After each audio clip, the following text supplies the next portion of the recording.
Third down and 9. Camp play fakes again, has a screen set up. And, boy, does a nice job. That's DeAndre. Can he get it blocked? He does. Down the sideline, DeAndre. One man to beat inside the 10. 5, DeAndre. A run. Jackson. All DeAndre. Got a key block out front. Couldn't see who it was. May have been, was that Kariakowski, I think. And DeAndre Jackson did the rest. And the Lions get the answer on the screen. All right, welcome to an edition of the Southeastern Sports Network podcast as we dive into Week 12 of the college football season. And Mark, our shortest week of the year when it comes to football because we get going quickly, and that means River Bell Classic Week. The 36th edition of the River Bell Classic will be held at Strawberry Stadium Thursday night, as it always is, and the Lions with a lot on the line in that football game. Nichols, not so much, but certainly want to play spoiler. We'll talk about that and a whole lot more as we go along. We'll cover the UIW game.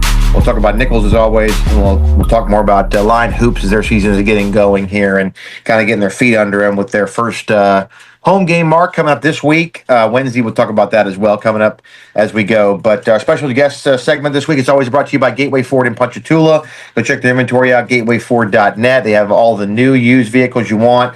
Great service center, great collision center. They have everything you need there at Gateway Ford in Ponchatoula. And don't forget, Gateway gives the deals. Our special guest this week is the sports director at WGNO Sports in New Orleans, Mr. Richie Mills, and a former Lion, of course, as we know. I know that's number one on his docket when he comes on with us. But Richie, thank you so much for making some time with us tonight. Really appreciate you coming on. Man, thank you guys so much. I respect and appreciate the platform that you guys have grown throughout the years. And any chance to talk Southland Conference football, I'm all for it.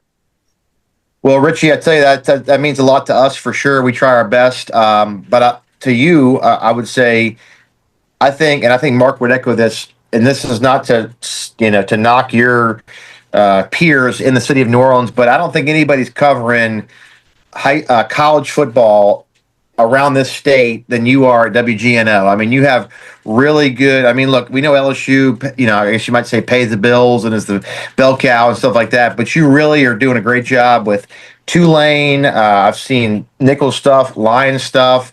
I've seen some Southern stuff on there. You've really hit as much as you can for being where you are and the resources that you have to kind of really get a good feel for everybody who plays college football, really in the New Orleans area. I think within maybe a couple hours of the city, but you've done a pretty good job covering everybody, and I really commend you on that because I think it's important, and there are fans out there that are looking for that content. So I know you probably enjoy that, getting kind of well-rounded and getting to see everybody and what they have going on.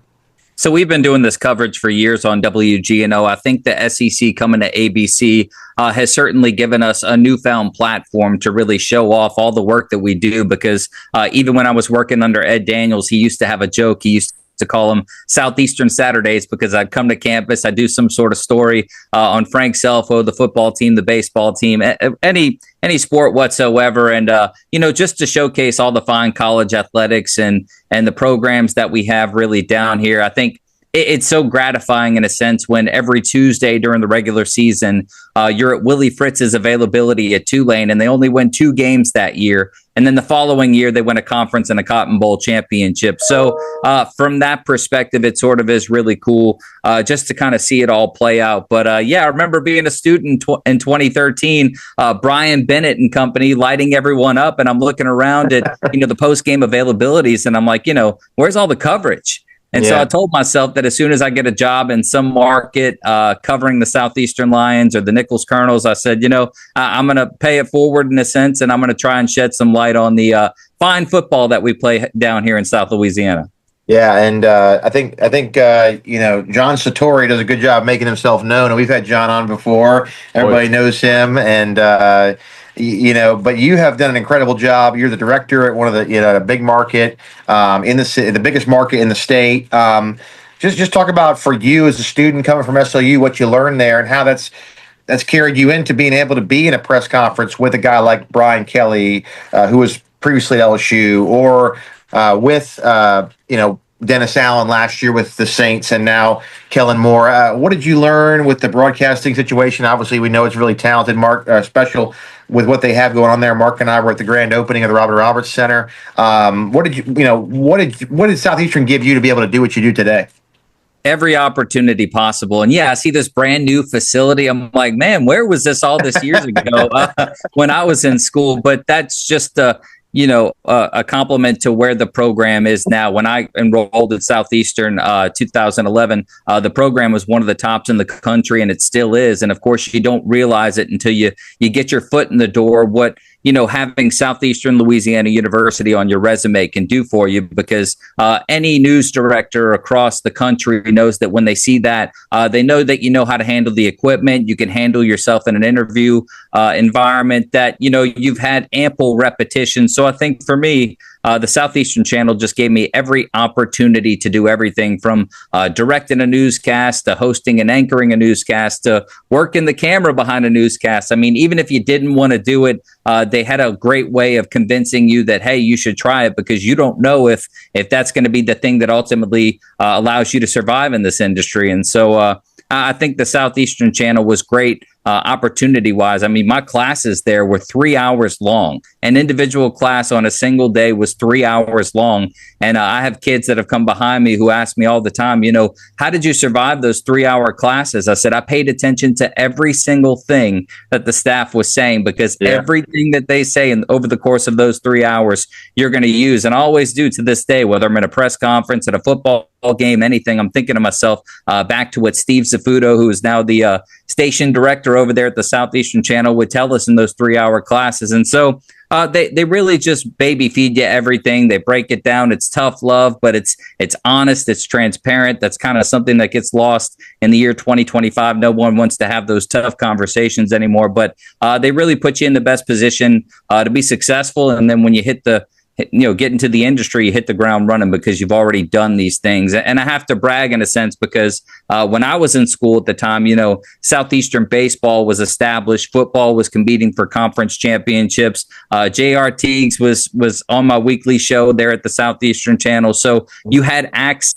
Jay Ladner was there coaching the basketball team. So you really had access to some stellar individuals in the coaching ranks there and in the administrative ranks. And, Southeastern was just great in supplying all of that for me.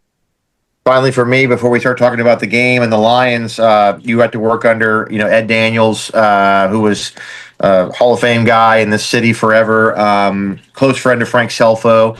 Just talk about what you learned from Ed and your time under him, and what it means to you to kind of elevate, to take on, a role that he had in Friday Night Football, which he created, I think, and you're carrying it on to this day.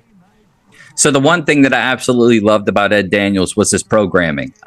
Friday Night Football, my first exposure was when my younger brother was playing high school football at Ponchatoula High School, and my dad, who went to high school in New Orleans East, played high school football there. He was telling me, he's like, "Oh, you don't know about Friday Night Football?" So we'd watch it on Friday nights, and I'm like, "What is this monstrosity of a program?" That it was intoxicating to watch. And then getting to be a part of it was a whole different thing. But the thing with Ed was relationships, and you can report on the big stories, you can break the big stories, ask the tough questions, but at the end of the day, the relationships that he had with the high school and college coaches, there was an understanding of, there's a setting in which you can be professional, but then at the end of the day, we're all trying to work towards the singular cause of promoting all the great programs that we have here in the South. And that's one thing I admired about him the most. So even when I took over, that's something I tried to be better about, was just the relationships that I have with people. But then the programming, I just absolutely loved it from day one, since I started working with him, really. And it's been, obviously, I wish the circumstances surrounding my promotion were different. I'll say that each and every chance that I get, because nobody wants to go through that. But I've never taken a single day for granted, a single show for granted. And I absolutely put my best foot forward every day, operating under the assumption of WWED, what would Ed do? And it certainly helped me out up until this point. But just watching him work, I took so many mental notes that are really paying off for me now. And, I couldn't have asked for a better situation to be in out of college. Mark, go ahead. Obviously, Ed Daniels, a true legend in the local sports media, certainly a trendsetter with Friday Night Football, and a great guy to learn under. You also get to work alongside another legend, JT Curtis. Just talk about what it's like to be around him. Just such tremendous knowledge, not only in football, but life in general. He's been a mentor to so many young kids in New Orleans area in football, and just talk about what it's like to work alongside JT. I treasure every second of it. I mean, that's the greatest football resource in the United States right now. And we have the honor and pleasure of working with him each and every Friday. And he takes the show just as serious as he would a football game on Friday nights, which is so refreshing. So even when I took over, I have all this internal and external pressure to just perform well, just to get a decent product on air. And I remember Coach JT just telling me, look, just be yourself. It's going to work out. Just be yourself. You prepared for this. You put everyone in position to be successful. Just be yourself. And so my main thing was to just be his point guard and just let him, score 50 points a night if he can on each and every show. And I think that's been a breath of fresh air. He really does so much for me, for the show mentally. And, it's just been an absolute pleasure to work with him. And then to see his grind. I mean, you're talking about a man who's coaching a state championship caliber football program. And then he comes on a show that's really meant so much to the community for so long. So, I mean, it's like he never sleeps. I'm convinced that man never goes to sleep. And then if we have a pregame show for LSU on a Saturday morning, it's like we might as well sleep in the studio because he's like, yeah, I'll be here in the morning. We'll knock him out. So his work ethic among so many things has just been inspiring to see. He's been our calm, cool and steady hand throughout this whole entire thing. And I will never have enough good things to say about JT Curtis, but he truly is one of the best. And of course, I had a chance to actually be on a set back in year one, just to go in and see a broadcast and see how they put it together and see how he shows up and comes in from a Friday night game and boom, goes right into automatic pilot and the show goes off without a hitch. And it's a credit to Ed Daniels and JT. And of course, obviously not only is he coaching on the field, coaching off the field, coaching you up as you took over in Ed's spot. But let's turn our attention to the River Bell Classic. It's here. Gets on us before we know it. And it seems like every year something is on the line for one of these two teams, if not both at the same time. Obviously, Nichols having a down year for them, but Southeastern in the mix. Just from the objective view, the objective media standpoint, how do you see this matchup playing out on Thursday night? I love this matchup in every way, shape, and form. I go to quarterback club meetings. I call it my Southland Conference Super Bowl. Like this is the game each and every year that my staff understands I'm not coming in the studio for. I'm going out and I'm going to cover the games. And so Ed was the same way. And so I think it encompasses every meaning of the word rivalry when you consider that you have two programs who have played each other forever, two programs that are recruiting the same talent pool, trying to get the same talent. And then, of course, you factor in that road teams have won 7 in a row, which makes no sense. I know Coach Selfo Monday basically said he couldn't put his finger on it. We can't either. They truly spoil each other. I remember the first game where the streak started, Cole Kelly's heartbreaking fumble at the goal line. I was, of course, there for that. But it's just since then, it just feels like no matter how goofy the season might be or the circumstances surrounding it, it doesn't matter because when both of these teams meet on the football field, they want to beat the opposition. And you can tell with the way they play. They don't know that they only have 3 or 4 wins on the season. They know that they want to beat the opponent across the sideline from them, and they want to beat them bad. And I love everything about this game. Robbie? Yeah, you look at this game here. Nichols obviously has had their struggles, but trying to get it together here in the back end of the season. They get that huge win in the Week 0 game against UIW, and everybody's kind of like UIW at the time, top 5 team in the country. People in Nichols. I was actually with a couple former Colonels that day, and they were just like, "Holy cow! I cannot believe they just upset UIW." And they had high hopes on the season to come, and just hadn't panned out for them or UIW in that manner. But from your time being at Nichols, talking to the folks down there, what do they feel like they're missing in the season that they got to get better at next year, and what they need to do well in this game to win?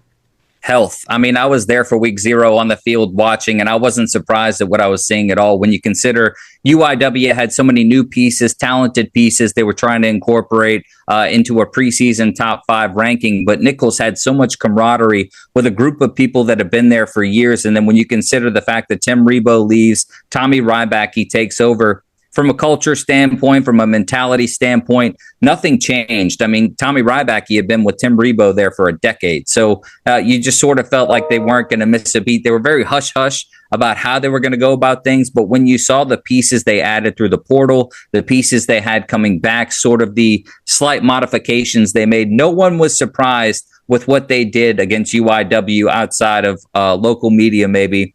In that matchup, but they have been so decimated by injuries this year. I believe one of the coaches told me once at some point in the season they had defensive linemen playing offensive linemen. That's just how decimated by injuries they were. The running back situation.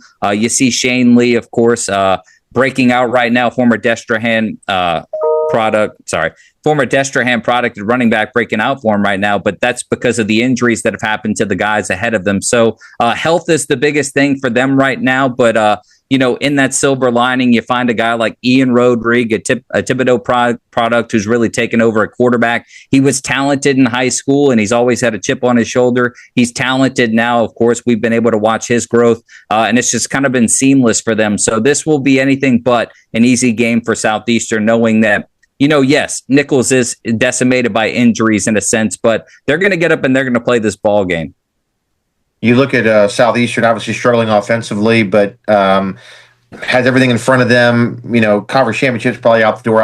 Not probably, but more than likely is, unless Northwestern can find a way to upset SFA. But the playoffs are still certainly in the realm. What do you think this team has to do to find a way to get that offense clicking for Thursday and then hopefully the postseason? I think third down conversions, I think I heard you guys kind of mention it earlier today, but then when you consider the fact that the offense in itself has only scored 16 points in the last two games, of course, you look at 12 points against Lamar, but that was a fake field goal.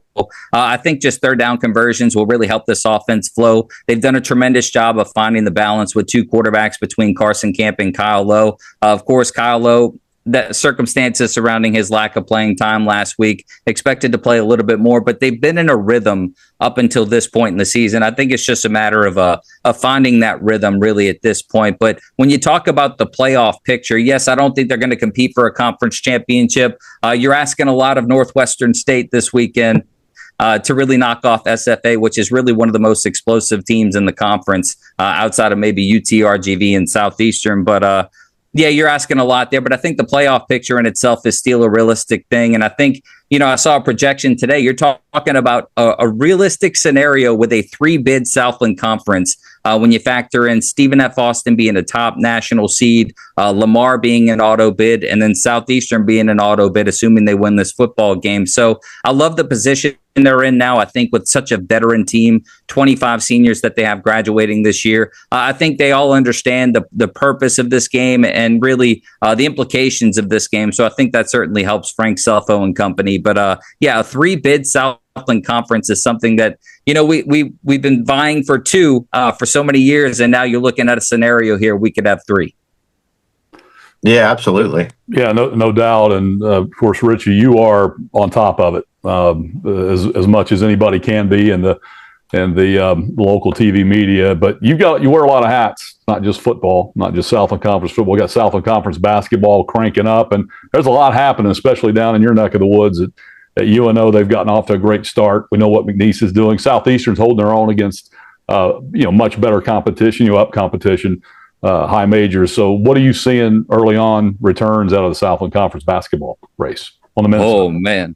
I saw Jen Pierre on the sideline of an A-meet football game recently, and she was wearing McNeese gear, and I told her, I said, I'm just not used to it. I can't get used to that. But I think women's basketball is going to be great and competitive because, Ayla Gazzardo and company are still in conference. On the men's side, UNO's for real. They are 100% for real. They go on the road. They beat TCU. It's their first Power 5 win in over a decade practically. And then they have a hiccup. I think they were sort of feeling themselves at LSU, and LSU sort of put things back into perspective. And then they go to Tulane. They beat Tulane by 20 plus. And when you consider the size, the length, the talent that UNO has, UNO will probably contend with McNeese for a Southland Conference championship this week. And then you think that, and you see UIW go and knock off Indiana men's basketball. So you're thinking to yourself, this might be a potential 2-bid year for the Southland Conference in terms of men's basketball. So, we have all this exciting football, and basketball is going to follow it up accordingly. But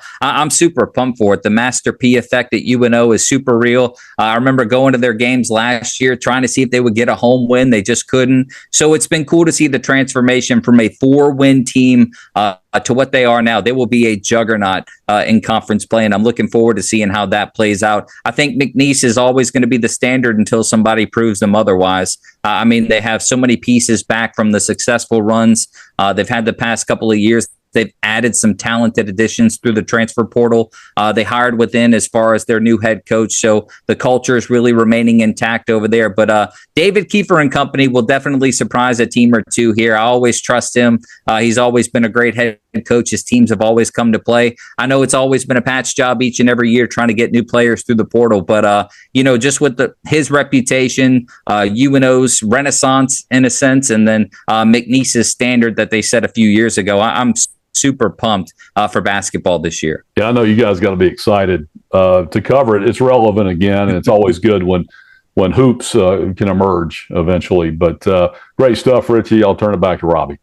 Yeah, you mentioned it earlier. Last question for me, but you talk in a state that's kind of deprived of big rivalry games. This Nichols Southeastern game is that. You had the Bayou Classic. Certainly is a big game. Maybe LSU doesn't have a true national in-state rival. I wouldn't call UL Monroe or Lafayette a real rivalry game because it really has kind of been one-sided. Tulane's without a rival in the state Tech. McNeese's rival. They could. Yeah, I mean that's just not as deep. But like, how important is that? You think when you just talk about being in the metro, of being down there with Nichols fans? I don't know if it's like a hate thing, but just like how much do they really want to beat us, and how? Because I know there's a lot of people right here that really want to beat them. How important is that in a state that doesn't have much of that rivalry stuff, like Egg Bowl, like Iron Bowl, like Texas A&M, you go on and on. But like, how important in your eyes, kind of being able to be around both campuses, is this game become for these two fan bases? I think the important aspect for both programs, first and foremost, is that they recruit with a high school first mentality. And I think when you're brought up in these areas, like, for example, Nichols has about 7 or 8 guys that went to E.D. White right across the street who grew up understanding what this game, in a sense, rivalry means. So when you look at the fact that they prioritize high school recruiting, and a lot of these guys played against each other, grew up in these communities, understand the tradition in a sense of what this game has been. I think in the modern day and age of NIL, transfer portal football, tradition sort of gets pushed off to the side a little bit because it doesn't mean as much to these players. But when you recruit on a high school level, first and foremost, locally, I think you have a better understanding of what this game means. And then when you look at the history, the recent history of it, in a sense, conference championships are won and lost in this game. Playoff berths are won and lost in this game. I mean, to have the opposition 7 times in a row celebrate on your field, that is disrespectful in so many senses. I remember when Southeastern beat Nichols a few years ago, at John Guidry Stadium, a fan runs out of the stands and tries to fight one of the players. Like, that's right. So the communities do a great job of really soaking in the traditional aspect of things. But I think when you recruit on a high school level like this one, with a high school first mentality, I think you're bringing in players who also understand just how big of a rivalry this is, especially when you look at Nichols. You have a starting quarterback that hails from Thibodaux. I mean, he definitely knows what this means. So, I think that really in the day and age where, NIL transfer portals certainly can rip away from the tradition of some rivalries, I think this game is refreshing in a sense because it reminds us of just how great a showcase like this can be. Well, Richie, you're a busy guy. You got to cover the coaching search in Baton Rouge. You got hoops going on. You got the Saints finishing out the Pelicans and trying to figure out their situation. You're a busy guy. What you have to cover, but I'm sure you wouldn't ask anything else to be doing it. It's a special time, I think, to be covering Louisiana sports. But hopefully, we'll give you some playoff games to keep an eye on from New Orleans going on up at Hammond over the next few weeks. We really appreciate your time, and we look forward to seeing you Thursday night. I will see you guys Thursday. Southeastern's 10 minutes down the road from my house, so I'll be there. Awesome. Richie. Appreciate it. Thanks a lot. Richie Mills, the sports director at WGNO, ABC affiliate in New Orleans, former Lion, of course, and giving us a great coverage on this game. We appreciate it, Richie, and we will take a break. We'll come back and start covering this game a little bit more in detail and some hoops after this on the Southeastern Sports Network podcast. Welcome back to welcome back from break from our Southeastern Sports Network podcast. Robbie Rhodes still with you here along with Mark Willoughby, and pleasure to have Richie Mills come on. Richie's a guy. Mark, we're kind of getting some of these guys out here that studied here and did broadcasting in Southeastern that are getting great jobs. And Richie's, got a fantastic job being sports director at one of the big affiliates in the city of New Orleans, a big market. That's awesome for him, and he gave some great insight. Yeah, Richie's awesome. Certainly becoming a household staple in everybody's living rooms on a nightly basis, covering local sports for WGNO and taking over for a legend, Ed Daniels. He talked about Ed and the influence he was on his career, JT Curtis and that sort of thing, but a proud alum of Southeastern. And it's always great to see these guys that come through the program at the Southeastern Channel and the communications department, just see how they polish up over the years. And they move on and move into markets. John Sartori, as we all know, and who's thriving in the Knoxville market now. And, there's just starting to be a long list of former Southeastern students that have moved on into local TV. And Richie Mills certainly one of them. And nobody better to talk to about the River Bell than Richie. Mark, as you mentioned, River Bell Classic turned into a great little rivalry game. We were down there in Thibodaux last year. I made the trip down. It was a great atmosphere. It was a walk-off field goal win by the Lions. Nichols had that, I think, in 2015. I remember they had walked off Southeastern and beat him in Hammond. It was Tim Rebo's first year. But as you said, outside of 2023 and outside of last year, this game has had incredible playoff implications. Nichols would win in 2023, win the Southland Conference and represent the league in the playoffs. Then you look at, this year, Southeastern's in the same boat. You go on in 22, Lions win the league down there in Thibodaux. So, this game means so much to the fan bases, the students. It means so much to the players, the local communities. But as we talked about, there's more on the line here, and Southeastern has a chance to win this one, have a nice 9-3 season, and really impressively, Mark, would that be 7-1 in the Southland Conference play when it's all said and done? First time they've won 9 games in a regular season since 2014. Obviously in 2013 they not 2021, or that was an 11-game season, I think. Yeah, it was 11-game season. 8-3 that year. That's right. Yeah. Yeah. So and then in the 2019 season they went 7-4, but lost a game. Right. They probably would have. You kind of almost imply. I think the committee did as well. They would have beaten. Who was that? Bethune-Cookman, if they would have went over and played the game, was canceled for Hurricane Dorian. So, that would have been an 8-4 team, and probably more than likely. But been a great year for Southeastern. Certainly some questions by people about how they've played the last 2 weeks, but that can be quickly forgotten with a great performance on Saturday night against Nichols at Strawberry Stadium, and a chance to kind of right the ship and get this thing turned in the right direction for the postseason. Yeah, fans tend to have that stream of consciousness mentality. It's what's happening right in the moment. And of course, Southeastern's had a couple of rough weeks offensively, and we've all kind of felt it. We've watched this team just be a juggernaut all season long, and basically destroy people week after week after week. And then you run up against a couple of pretty good defenses, and all of a sudden, things could kind of get stuck in neutral. But defense has been there the whole time. And, of course, the Lamar game got away. That was a very winnable game that you fell by 2 points. And then you go on the road and find a way to win by a field goal over a team that was a defending Southland Conference champs, preseason top 5 ranked team, still have a lot of talent coming back. So this is a good football team, regardless of, kind of the offensive shortcomings the last 2 weeks. Got to think that's going to get ironed out at some point. Hopefully it's this week. Nichols will present some issues that are similar to what they've seen the last 2 weeks as far as scheme and that sort of thing. They have some good players, and they've battled some injuries, but they do defend. That's kind of Tommy Rybaki's forte, and as a former defensive coordinator there, now the head coach. So he knows this rivalry. So I expect points to be at a premium again in this football game. But again, Southeastern's on a mission. I'll still say that. I've said that all year. You had the hiccup at Lamar. I do think this team's going to have a bounce back in them. And even though you won on Saturday, they have a bounce back mentality, kind of similar to the HCU game. So I think Southeastern will bounce back on a mission and play well. Obviously, you got to find a way to win the game. Going to be a great night. It's going to be kind of an unseasonably warm night, it looks like, in Strawberry Stadium on Saturday night. So good night to watch football. I think there was some questions about rain in the forecast for Thursday, but seems to have kind of pushed back into Friday. So we'll see what happens. But look, you got to go out there and you got to execute. The offense has got to find its way, and they've been so good all season up until the last couple of games. The opponent has a lot to do with that, but you just hope they can find a way to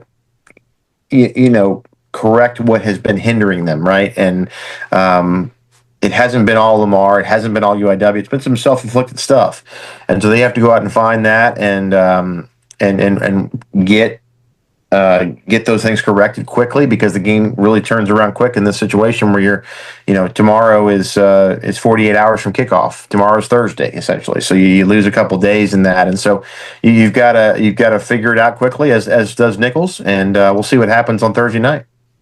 Robbie Mahfouz and I did our Chalk Talk podcast. That'll be out simultaneous with this as well, and you can watch that here on the network. But we talked about just kind of what do you got to do, and basically you just got to get back to basics, find the things that you do well, try to execute them. And this team has talent. That's not an issue. The offensive line is still a very good offensive line. They've struggled the last 2 weeks, and I think a lot of that, you have to chalk up to, they're seeing teams that play multiple fronts, give you multiple looks and pressures from multiple different places. And anytime that happens, sometimes you tend to play a little bit slower than you normally do, just because, there's some confusion. You have to credit the defense because of that, because, let's face it, teams adapt week to week and they trying to trick you. I mean, it's trying to stay a step ahead of the opposition, and if you can't stay up with them, sometimes you'll struggle. But I do believe this team has a lot of talent. They have weapons.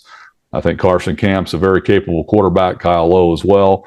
Got guys like DeAndre Jackson, DiMaggio, good offensive line, some other weapons and other pieces that this team's going to score points and right the ship. But the one constant's defense. And this defense has shown up every week.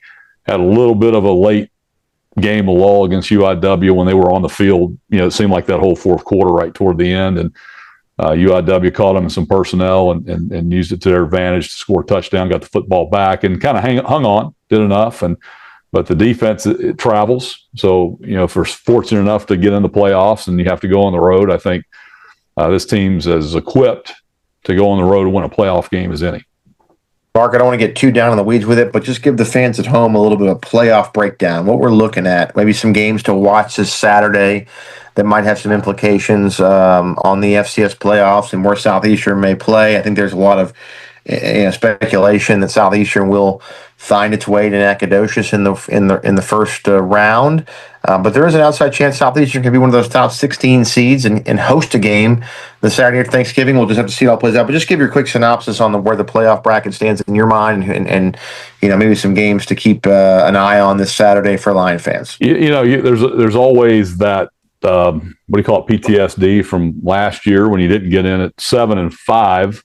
Which I don't think, and I said this last year. You can go back and watch our pod last year. I don't think we had a complaint per se, being a 7-5 football team, that we were robbed of a playoff bid. Having said that, some teams they let in over, or put in, or allowed in over Southeastern, or voted in,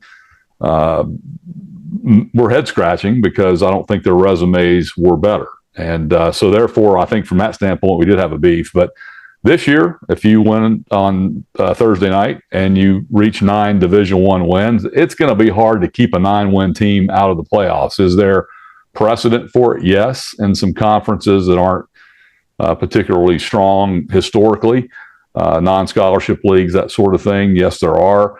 But in the Southland Conference, when you've got an SFA, a Lamar, a Southeastern, a UTRGV, who's risen out of the ashes to have a pretty good program, traditional powers like UIW and even McNeese has struggled this year, but they're still good football teams that can, if you slip up, they can beat you. And you go 9-1 and you dominate, 9-1 against the FCS, and you dominate at least 7 of those teams, and you finish out strong, then I think this team gets in. Now, where they stack up as far as a seed, let's break that down. Traditionally, or in the past, the NCAA has seeded 8 teams. So you seed 1 through 8, and they get a bye. And then the rest is they match up based off geography, regionality, that sort of thing, trying to save money on flights. Bid process. Right. It's a bid process for home games and that sort of thing. And there really wasn't it didn't come down to what kind of season you had. It came down to how much money did you bid and do I have to take a bus ride or a plane flight? So now they've decided to seed 1 through 16, trying to take some of that regionality out of it. Now, I still think the top 8 seeds are going to be exactly how they see them. The seeds 9 through 16, there could be some fudge room there to maybe force a bus trip and a home game for a team over maybe somebody else. So they may jump a team into a seed and knock a team out, especially if that team can't bid. They don't have the wherewithal to make the minimum bid. So 16 teams are going to get bids. Those teams will receive a first-round home game, or 8 of those teams, 9 through 16, will receive a first-round home game. The top 8 seeds will get a bye, and then seeds 17 through 24 will travel, and they'll travel throughout the playoffs as long as they win. So where does Southeastern fall? We don't know. We're hoping maybe there's an outside chance of the top 16 seed. I still think that's possible. I wouldn't bet on it. Just because Southeastern's schedule, no fault of their own, just simply was not a tough schedule based off how it's compared to some other or perceived versus some other schedules. Even though I know Frank Selfo is going to tell you it's a tough schedule because it's hard to win in the Southland Conference, but just how the national viewer or the committee sees it, it's going to be dicey. So we'll see. I know it's pretty easy to say, hey, we're going to go to SFA because we didn't play in the regular season. I know we're hearing some scuttlebutt that maybe that's not necessarily the case. Maybe they don't want to pair conference mates against each other in the first round. Not sure about that, but it's going to be interesting. I know that. But first things first, Lions got to win on Thursday. That's a great synopsis, Mark. Real quickly, hoops kind of played right up against men's football on Saturday, kind of at the same time. So a lot of people really kind of didn't have both eyes on that game. But a game you played Mississippi State. Those team Lions played last year in 2024 in the fall. Played them really, really tough. Fell short. That was a Mississippi State team that was an NCAA tournament team. I think they're previewed to be an NCAA tournament team again this year, Mark. And they battled them, boy. They really played them tough and had some chances, and they were pretty close there at the end of the game.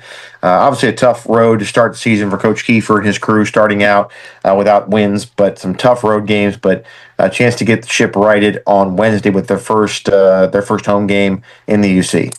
Yeah, a lot of new faces on this team, and returned Jeremy Elize from last year, and some other returnees, C.J. Booker, Esahadi, Jade Lawrence are back as well. But you bring in a lot of new faces, and there's always going to be some tweaking going on early, trying to mesh those new players who are talented into the program. Saw them really shoot the ball well in the scrimmage, the close scrimmage, and then also their exhibition game. But have gotten out on the road and maybe a little bit amped up against really good competition in Ole Miss and Georgia Tech, ULL, and then, of course, at Mississippi State. They haven't shot the ball well. As a matter of fact, they've shot it, I guess, shockingly poorly, and they're still in the games. So they led Ole Miss all the way up until 4 or 5 minutes to go in the first half. Ole Miss is 100% a tournament team, maybe one of the best teams in the country. Ended up losing by 30, got away from them late. Came from way down against ULL to lose that game by 6. Led Georgia Tech into the second half, fell by 10. Georgia Tech's got some of the most talented freshmen in the country, and then of course went on the road and led Mississippi State. Most of the first half and battled them under 10 points the whole way. Lost by 7 and haven't shot in the ball well. So you think when they get back home, start to play teams that look a little bit more like them physically, and they shoot the ball. This team's going to be pretty good. I think they got a chance to compete. Southland's very good. I think we see UNO, as Richie Mills talked about, McNeese, and they're not the only ones. UIW, SFA's gotten off to a great start. So it's going to be a tough league to battle in, but I think this team's got pieces. And I also want to mention Jeff Dowell's team. They had that bad loss at LSU, 125 to whatever it was, almost 89-point loss. They battled back against Arkansas, lost that game by, I think it was 8 points or something like that on the road at Arkansas, an SEC team. So his team is showing some life as well. So wanted to give a shout out to Jeff Dow's team and the Lady. Yeah, absolutely. Yeah, absolutely, Mark. That's some good, a good mention there. I also want to highlight something that people should watch Twitter for this week and YouTube on the various channels. You sat down with one of the greats to ever do it, Johnny Wells, a quarterback for Southeastern. We'll put that out. A great set of interviews, some great stories with him. So that'll be something separate from this, but that'll be out this week. Pretty cool to kind of have that out for the Nichols game this week. Yeah, we want to start trying to highlight our legends, the guys who came before Southeastern dropped football that are still with us, still around, have great memories and stories to tell, and we want to tell those stories. We had Alan Wozniak on a few weeks ago, and what great stories he had to tell of his days, under Coach Brewer and Coach Lofton. We've Ken had Keneally was Ken great. Keneally's been on, so we've had them. Of course, we've had our more recent legends. We want to dig deep into the past and tell those stories because they have some stories that again need to be told. You have that 18-year gap, so you don't have that. You need something to bridge it. And while these guys are with us, we want to hear from them. So we will hear from John Wells. Again, he was the winningest quarterback in Southeastern history, 3-year starter here, led the Southeastern transition out of D2 into Division I, and of course he was the operator of that big historic win over Boise State in the first ever Division I game, the eventual national champions on the road in Boise. And of course he talks about that game and some other fond memories, talks about some former players, that sort of thing. So look out for that with Robbie Mahfouz and me coming up this week.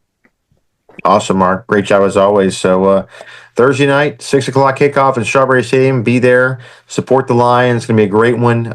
Chance to go 9-3 and make the FCS playoffs more than likely on Selection Sunday, which will be Sunday, I think at 11 o'clock a.m. Central Time, Mark. They'll announce the teams that will be making up the field of 24 on ESPN2. So check that out as well, but looking forward to that as well. Got to break a streak first, and that's defeat Nichols at home on Thursday. So all the focus needs to be there. If you're a Lion fan, wear your green, wear your gold, show up early. Students, they're going to bring people. They'll bring people, and the students, no excuses. If you're a student watching this, camp out, stay at home, or come to class, and stick around before you go home. And hopefully we'll see another classic at Strawberry Stadium with the Lions coming out on top. That's Mark Willoughby. I'm Robbie Rhodes. I want to thank Richie Mills, our special guest this week from WGNO, the sports director down there for ABC. Great to have him on. We'll talk to you next time, and we'll hopefully talk about playoffs next Monday, Mark, or next week, Mark. I can't wait. Going to be kind of use that Jim Moore thing there for sure. But looking forward to it. Hope it's great. Thanks for listening. This has been a presentation of Lineup Productions. We'll talk to you next time. For Mark Willoughby and Robbie Rhodes, good night, everybody. Line up.